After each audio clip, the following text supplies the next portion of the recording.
I've got a very stylish Alejandro Moreno joining me, almost as stylish as my Jays right now. Ale, let's tackle some transfer. No, we can't go into transfer when you're wearing those things. My fabulous Jays, thank you very much. They're quite expensive, almost as expensive as a lot of these footballers. So let's talk about if we can expect certain movements. Jadon Sancho, who's not talking about this talent, to Real Madrid, though, especially when they might not seem to be able to get Kylian Mbappe. Hit or miss in your books? It may be a hit for Jadon Sancho, but for Real Madrid, it really doesn't depend on whatever Sancho wants. It depends on what Edin Hazard ends up doing. So if you're Real Madrid, you go after Edin Hazard and he ends up at Real Madrid, I don't think that you have to go after Sancho. And so therefore, when I see it from Sancho's perspective, I say, well, yeah, Real Madrid, why not? From Real Madrid's perspective, I say, okay, I can get a better version, a ready version, and that's Edin Hazard. I'll take that guy, and then I'll go after somebody else. I don't go after Hazard and Sancho, and so therefore it really becomes a situation of whether Real Madrid get Hazard. If they get Hazard, Sancho, no chance. All right, so it's a big old miss in your book. Let's move back to England now. Christian Eriksen, we definitely know the talent and how much of an asset he is to Spurs, but he's still not signed a contract extension. His contract runs out June next year. Do you pick him to leave Spurs, or, as Danny Rose has been pleading with the hierarchy, make this man stay? Make this man stay for many different reasons. And one of those reasons is you're saying not to please Danny Rose. Danny Rose can come and go, let me tell you.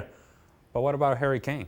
Ooh. Are you saying to Harry Kane, look, we are making the investment so that this team becomes a group that can really compete, not only in Europe, not only in the Premier League, not just competing, but getting to the very top, that we can win trophies, that we can actually have an opportunity and a chance to win things that matter. They do have that chance in Champions League this year, but I think there is something to this group in terms of, can you keep the core group together so that you're a winning team for years to come?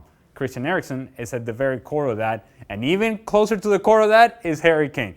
You please Christian Eriksen, by extension, you're pleasing Harry Kane.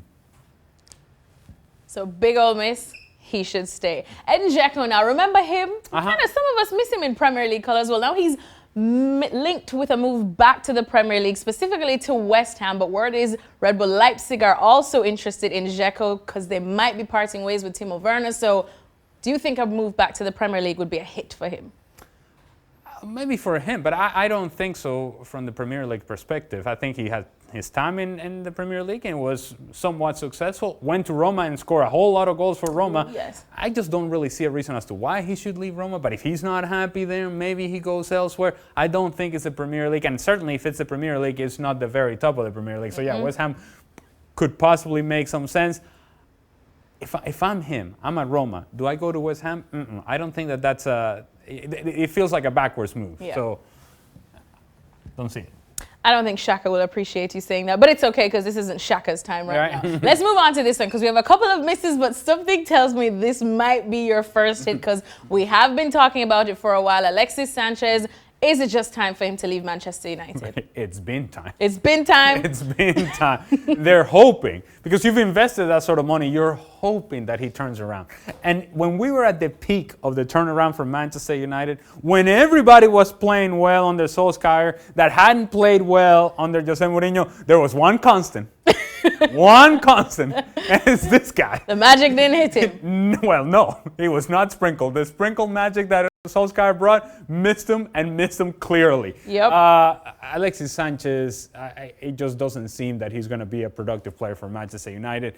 How they find a way of moving him, he's going to have to give up some money. I'm guessing he's going to have to show some flexibility, but I don't see him thriving at Manchester United. This is a hit. And finally, Thibaut Courtois. Ooh, what a conundrum now at Real Madrid since Zinedine Zidane came back. Seems to favor Keylor Navas. See, he's been vindicated. So does that mean Courtois should leave Madrid? Well, I think that Thibaut Courtois, unfairly to some degree, is going to be pointed at and said, you know what?